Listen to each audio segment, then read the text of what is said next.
Yeah. Hey, good morning, everybody. How you guys doing today? Morning.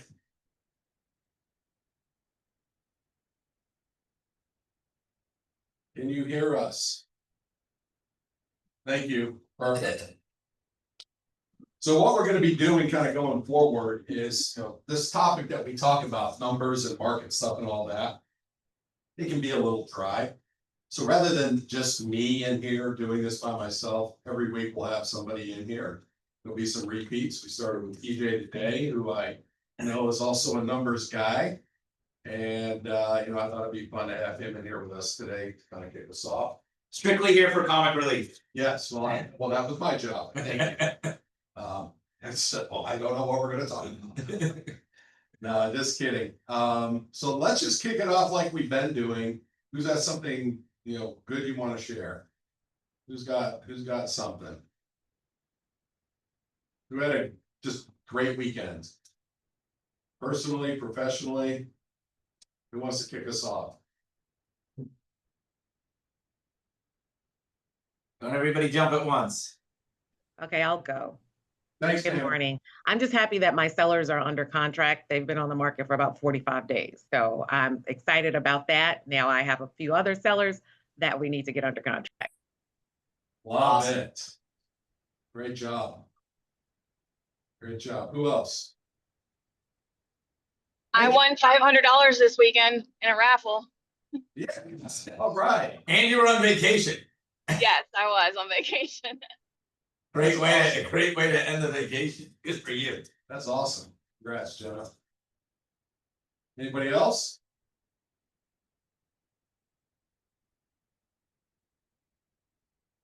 I'll share one.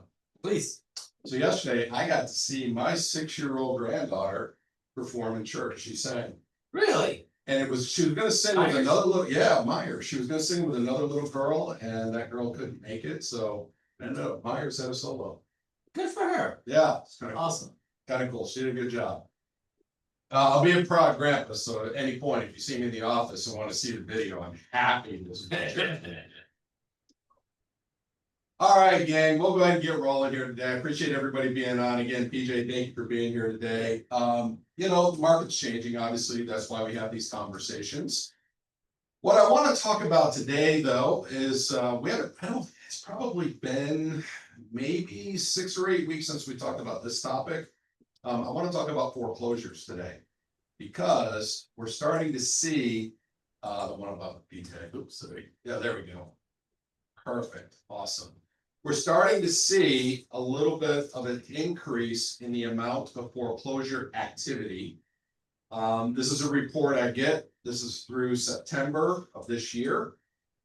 And if you can see this on your screen, what this is showing us, of course, a map of the US, but it's showing us the top 10 states in foreclosure activity.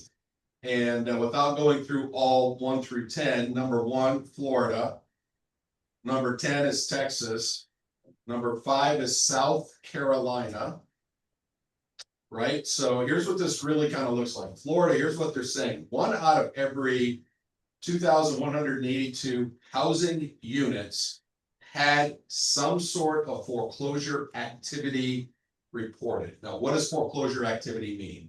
It could mean the very early stages of foreclosure, pre-foreclosure, notice of defaults, depending upon how the state functions in this space. There's some notice that begins, and typically it doesn't begin until the homeowner's at least 30 days late. So rarely, though, is it going to be the 30-day late that starts triggering it, but it starts the phone calls, right? Between the servicing lender, the homeowner, they're looking for potential solutions, they're looking for forbearance solutions that could come into play. Trust me, these banks aren't they don't want to go out and foreclose on properties. They want to do what they possibly can to keep people in their homes. We also have to understand too, I know we got a lot of new folks on the call, new to real estate. Guys, a homeowner can write their mortgage check to Bank of America. That doesn't mean Bank of America owns their mortgage. What it means is Bank of America is being paid to collect the mortgage payment and and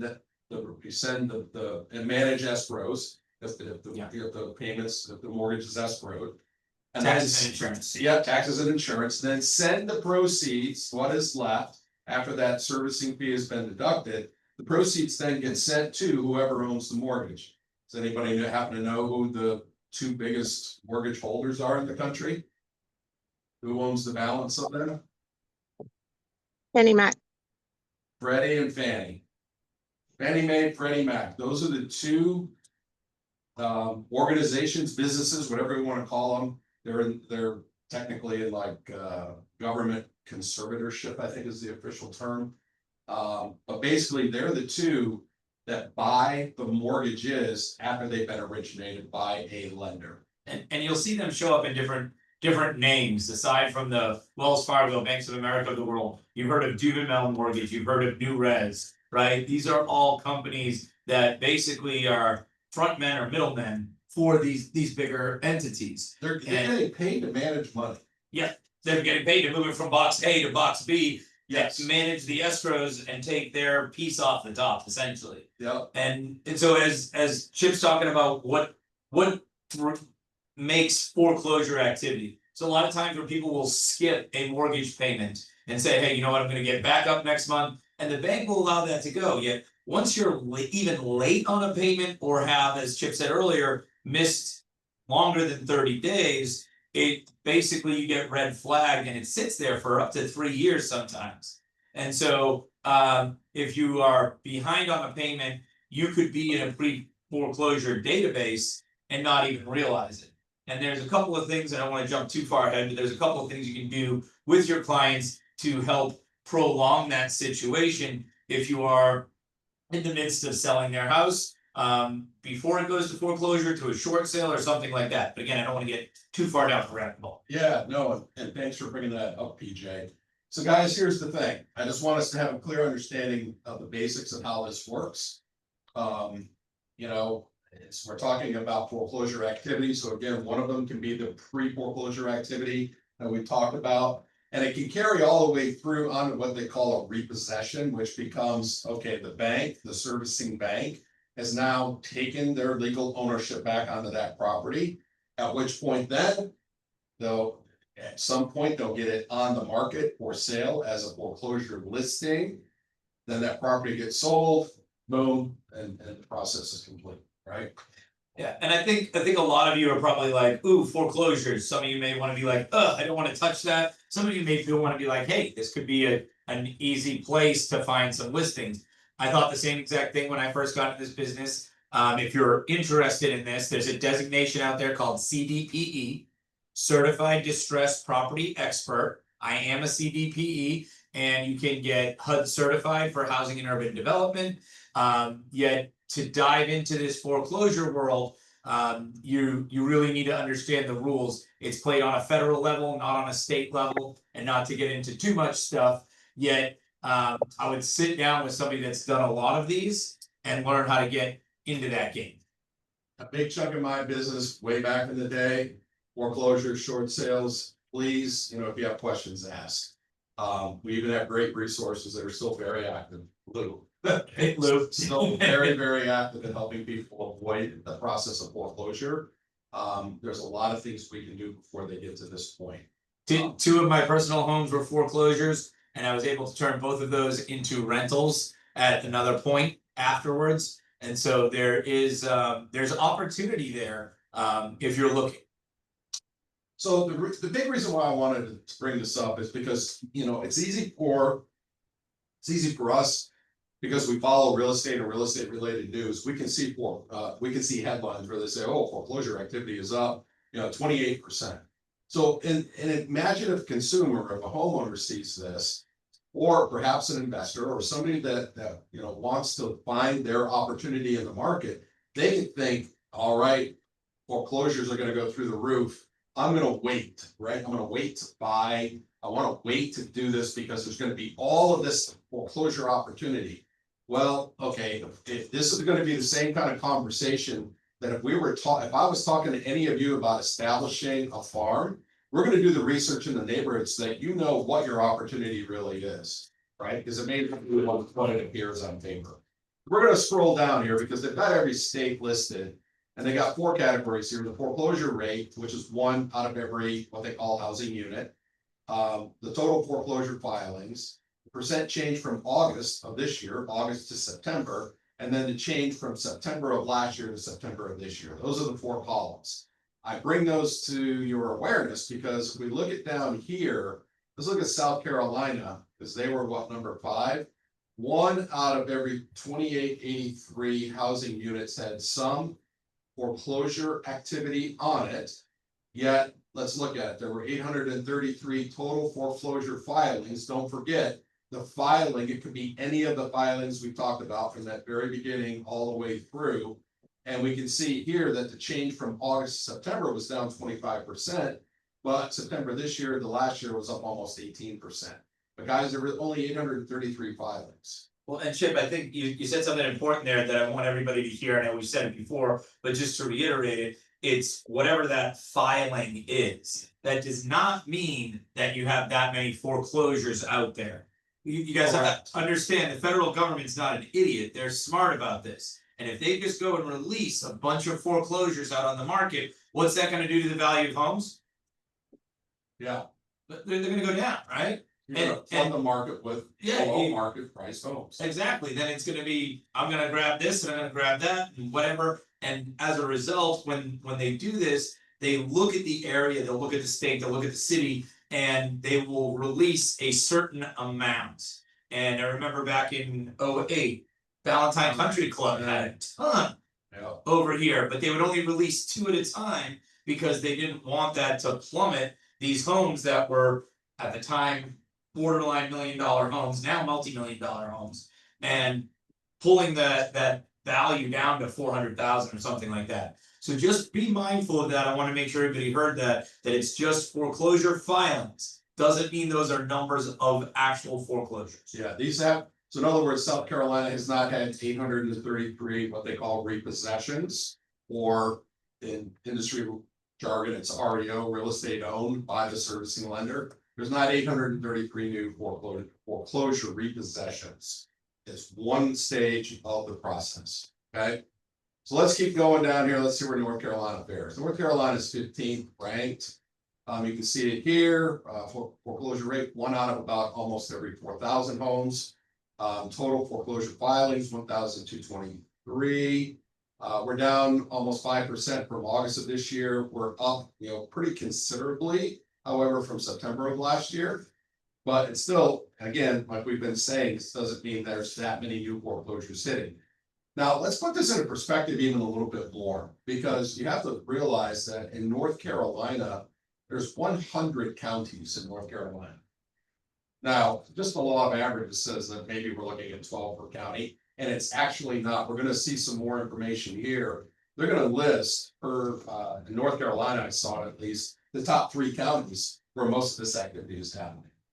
Okay, so we're going to see that in just a minute as well. But I think the important thing when you're talking about these different states and why is one showing up more than another state right now? Because if you guys look at it, I mean, Delaware is one of the smallest states we have, Texas is one of the largest states we have. So how are those two in this category? You've got to look at a lot of different things, not just land area. You got to look at average price. You got to look at what's going on with the local state economy there. And I'm not trying to get political here when I say this, but when Republicans came into power, there was a ton of houses in Delaware and that went up for sale, plain and simple, that people that wanted to get out of there and prices dropping drastically, which could have led to this. Now we'd have to do a deeper dive to figure all that out. Then you've got some stuff out in the West, in the Midwest, where it's a lot of more blue collar farm work, and that can sometimes drive more of that. So again, something just to be mindful of. Florida being number 1, there may have something to do with everything that's been going on with the insurance companies down there. Okay, I was heading there next. Okay, sorry. No, all You're good. jumping ahead. No, you're not actually. It was a good play. So Florida, I wanted to show you guys here. Well, it's not showing up as one of the top 10. Look at the state of California. California is here at number 12. So what they're really coming out with Florida and California is that there's an homeowners insurance crisis. The crisis is a little bit deeper out in California than it is Florida, but the crisis is real because think about the amount of natural disasters that have hit both states, Florida, of course, prone to all the hurricanes and tons of fires out in California, right? That do significant damage. So it's been really challenging for the insurance industry, but it's been even more challenging for the states. So the cost of the insurance has got to the point where it's becoming more difficult to pay for the house. Yeah. And you can't have, if you can't get insurance, you're not paying insurance. Your lender will put a policy on, and trust me, it is not a policy that typically is reasonable priced Or beneficial to you. or beneficial to you. It's covering them and their interest. All right, so yeah, insurance, some of the things PJ mentioned, are part of it. I definitely wanted to bring insurance, into the conversation as well. But Nationwide has pulled out of Florida altogether. Nationwide does not sell insurance policies in Florida anymore. Well, California was even talking about it. There are several private insurance companies, some of the big names we know that have pulled out of the state. The state of California put together. Sorry, Oh. it's bothering me. The state of California put together their own insurance. That is now facing insolvency and will need rescue. So already they're in trouble because They're gonna call Warren Buffett. their liability is something like 6 billion in losses, and that has nothing to do with the wildfires yet. So, yeah, it's real. These are all real problems. All right, so 23,761 US properties began the foreclosure process in September of this year, down 2% from August, but up 20% compared to September of last year. REOs, completions, okay, this is where the lender actually repossessed the home. It was officially legally foreclosed on, was 3,780 US properties. Okay, think about this, 3,780 properties. There were 23,000 foreclosure starts in September. Yes, I mean, we're doing the math here. It's down 7% month over month, but it is up, compared to September of last year. But guys, this is in the US, 3,780 units. By the way, in the US, there are 133 million housing units. 60%. So 16% of the starts. If we wanted to compare the starts in September to the actual process being foreclosed, 16%. But here's the thing, guys, most of the actual process of foreclosing on the property isn't gonna happen until that borrower typically is at least 90 days late, and usually much, much later than that. So this can drag on for months. And even with that, there's an appeal process. Yeah. And so you could be all the way to your 90 days or your 3-month window, and you can get an appeal and you have to provide a hardship. Okay, some of you guys were talking about foreclosures. Some of you guys, I'm sure, have questions about short sales, right? And so in order to do a short sale, you have to have a hardship. So you can extend or delay your pre-foreclosure for a hardship. Examples of a hardship would be immediate family member passes away, even if it's a child of that person, divorce, loss of job relocation, trying to think what else. Change in family size. Change of family, yeah, another kid coming into the picture, right? Or adopting. So all of these things are viewed as hardships. And that can either delay that foreclosure process, or like I said a second ago, can make you a candidate to do a short sale. So And any questions on that stuff? We got a great system for that, so please. Find either of us. We have both, once I found this system years ago. It works. It does. It works very well. And I will tell you, before you guys all having starry eyes about, ooh, I'm gonna jump into the foreclosure market, I'm gonna do REO properties. I will tell you that the process typically does take a little bit longer, okay? So whatever you're doing right now for a traditional sale, I 1.5 times it. And then depending upon the different situation, a lot of times we're taking a bite out of our commission. Well, you become really, a lot of times for the asset manager that's gonna handle the disposition of the sale once they foreclosed on it. A lot of times you become basically a free property manager. Yep, I did, when I first got into this business, I was doing foreclosure REOs for the city of Charlotte. And I had to run CMAs on 81 properties.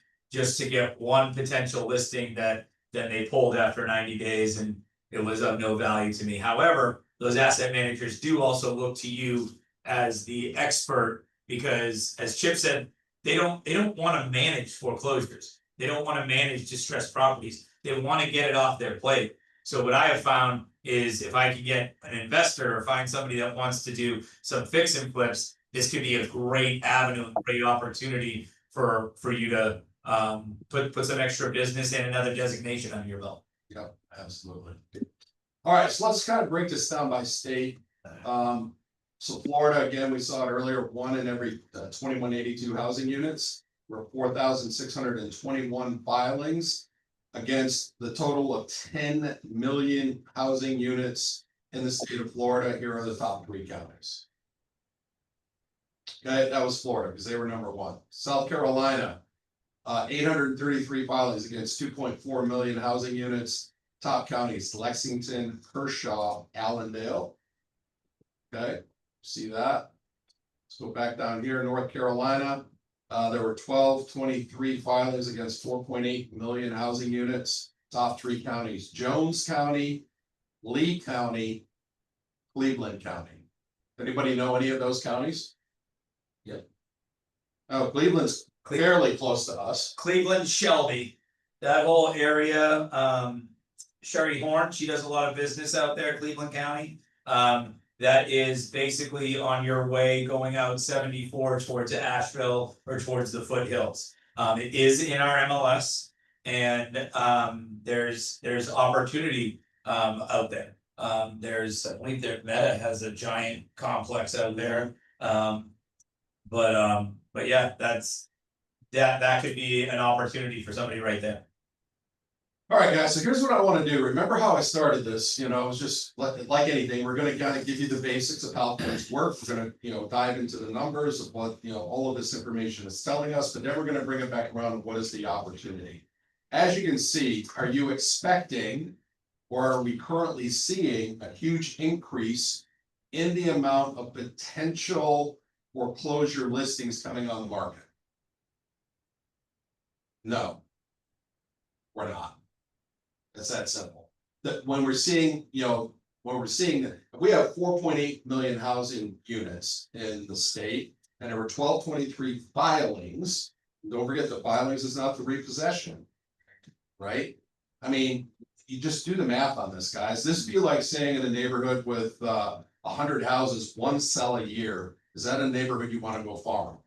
Because the amount of work and effort it's going to take to establish the farm, is that going to be your best bet in terms of getting a good return on the efforts and the time and the money you're going to invest in establishing that farm? Well, see, this is the same thing that I look at for housing. If anything, I think your opportunity is a little bit better before it becomes the foreclosing, because the filings are where we can step in and help people avoid the foreclosure.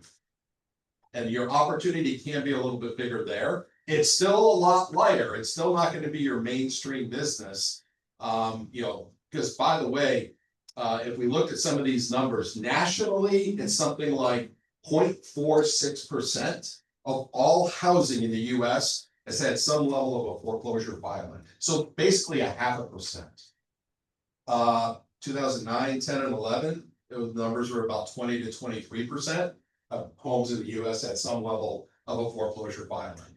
Dramatically different market and much, much different opportunity. So it wasn't necessarily that I got into the foreclosure short sale market because I wanted to. It became a necessity. Well, and Because the majority of the conversations, again, the people that were trying to move, even if it was just a simple relocation, congratulations, you have a new job in a new city. How would you like to settle up the $80,000 you're going to be short at closing?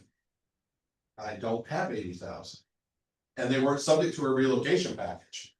So the options then became a lot different. And I think one thing that is important to look at or know is that the reason for foreclosures coming on now is a completely different reason than it was in 2008. 100%. And so we cannot go back and say, what did they do there? So I can find a way to get a niche and take advantage of this market because it's driven off of very different things. And I don't want to go down like a crazy bunny trail on any of that stuff. However, when you guys are looking into doing some of this stuff too and saying, hey, this could be an opportunity for me, stop, take a step back, get educated on it, number one. And number two, what you're gonna find is all of those of you that are North and South Carolina licensed, we have different rules when it comes to doing contracts. Well, with foreclosures, there's a federal element that comes into play. For example, North Carolina, there is no due diligence money when it comes to the foreclosures. So just something to be mindful of. Has anybody out there ever worked with foreclosures or have anything to tell us about a deal that they did with foreclosures, whether they were on the buy side or the list side?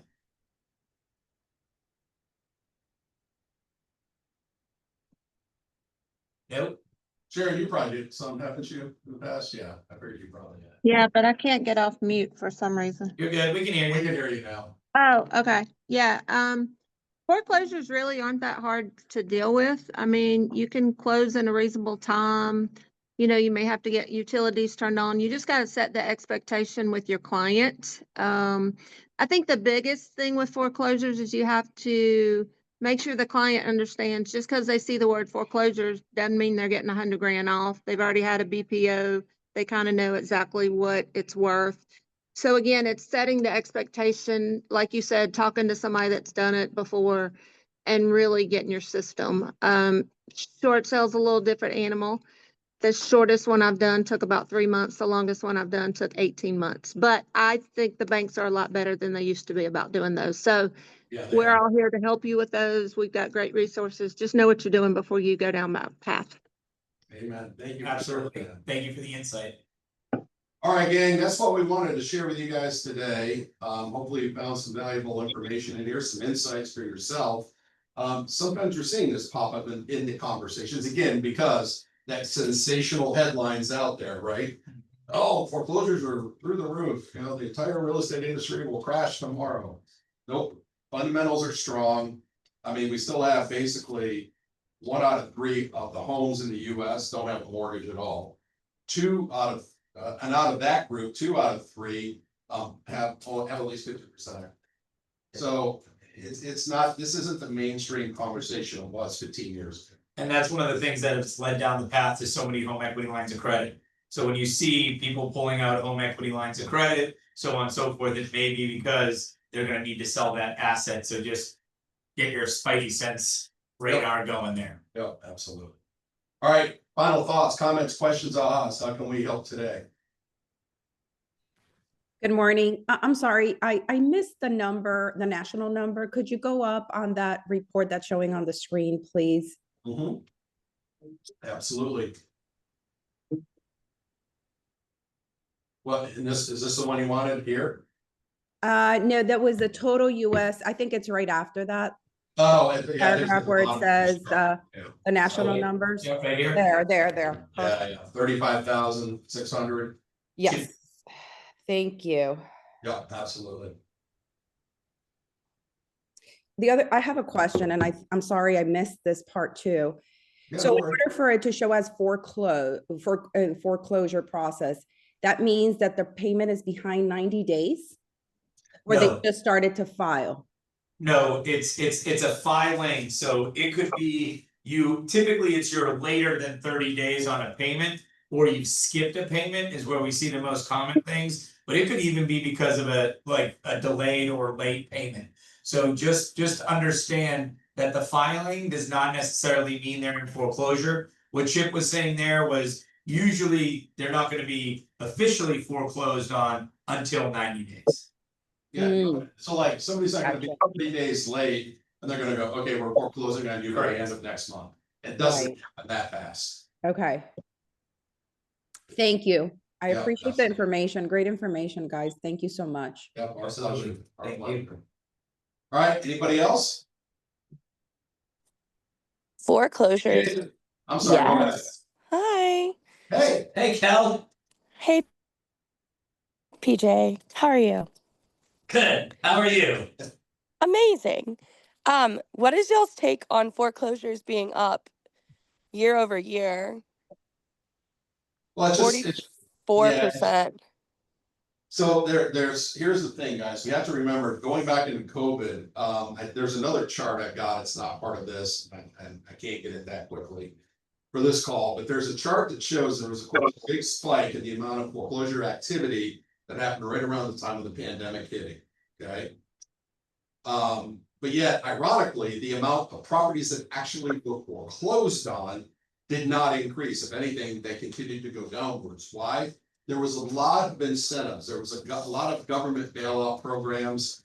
By the way, if the government basically sort of has that conservatorship over the two big entities that buy the majority of the mortgages, they can call the shots of what they want the servicing lenders to do. They say, you know what, we're not foreclosing on any properties for the next 18 months. And guess what happens?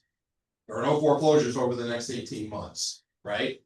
So there's a little bit of this kind of hangover that was left over from those incentives, those programs that are now starting to kind of come into play. So there's a little bit of that showing up.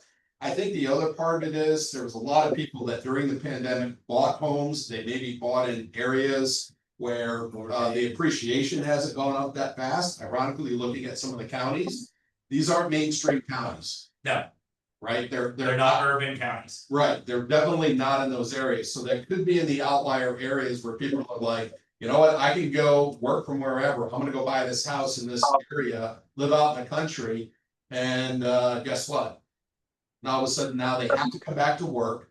Maybe they don't like living out in that area wherever they were. They're not using the property anymore. Whatever the case is, something has changed. But now maybe, you know, they just didn't see that appreciation that so many other markets did. Well, and Kelly, one other thing you need to take into consideration is it's the first time in the history that there was ever forbearance. And so if you guys are not familiar with forbearance, I'm not gonna go into the whole thing right now, but basically you were allowed to defer a payment. Or you were allowed to defer multiple payments. The problem was there was no regulation when you got out of forbearance. So some of these banks were like, hey, your interest portion is due immediately. Or your interest portion is due over the course of the next 3 months, which caused people to go back into forbearance. Or keep up with your escrow. But yeah, and Right, so you can have taxes and insurance paid. And unfortunately, people weren't doing it the way like, hey, I'm going into forbearance and I'm gonna come up with a financial plan to get myself out of this. And they were just like, oh, I'm just gonna ride it out until I get kicked out or whatever. So that, Kelly, is not the driving factor, but that's another reason why foreclosures are up right now. Because we're seeing the end of that forbearance window, so to speak. Well, we have seen a little bit of an uptick in unemployment too, you know, Yes. people losing jobs. With inflation, Yeah. a lot of different factors. Unemployment rate is still like historically low, but you know, if you go from a 2 to a 4%, those people don't have a job, they can't pay for their house, can't pay for their house. So. I would say the Great majority, questions though, great stuff. to be honest, guys, I would say the majority of these that we typically are seeing probably are properties that were bought in the last 2 to 3 years. Where appreciation has slowed significantly. Or could be even in decline. Yep. Yeah, great questions. Anybody else?